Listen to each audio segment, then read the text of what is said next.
প্রচণ্ড গরমে একঘেয়ে রোজ রোজ লেবুর শরবত খাওয়ার থেকে আজকে ভাবলাম বেল দিয়ে শরবত বানিয়ে ট্রাই করলে কেমন হয়। চলো একটু অন্যরকম বেলের শরবত ট্রাই করি। একটা বেল নিয়ে নিয়েছি, হামাল দিস্তে দিয়ে বেলটাকে ভেঙে নিলাম। বেলের ভেতরটা বেশ পাকা, খুবই মিষ্টি হবে মনে হচ্ছে। একটা বাটিতে চামচ দিয়ে পুরো বেলটাকে ছাড়িয়ে নিচ্ছি। এই রকম নরম মিষ্টি বেলের খোলাটাতে লেগে থাকা বেলটা শুধু খেতে জাস্ট অসাধারণ লাগে। এবার বেলটাকে হাত দিয়ে চটকে নেব, একদম মিহি করে চটকে নেব। দেখো এই রকমভাবে ভালো করে চটকে নিচ্ছি। স্ম্যাশ করা কমপ্লিট। এবার পরিমাণ মতন জল ব্যবহার করলাম। চামচের সাহায্যে প্রথমে গুলে নেব। চামচ দিয়ে কি আর হয়, বাঙালির হাতই জাদু। তাই ভালো করে মিশিয়ে নিচ্ছি।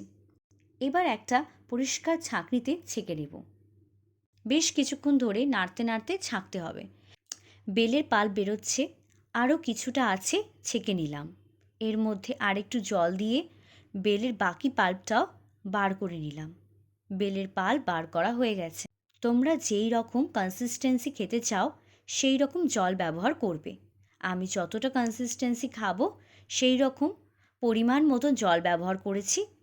এবার গন্ধরাজ লেবুর নিয়ে নিলাম, এর মধ্যে দিয়ে দেব।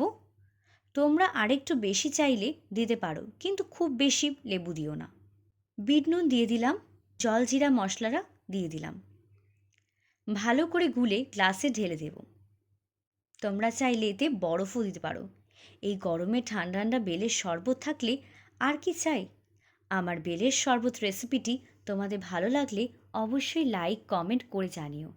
আর যারা যারা এখনও আমার চ্যানেলে সাবস্ক্রাইব করোনি তারা সাবস্ক্রাইব করে বেল আইকন প্রেস করে দিও।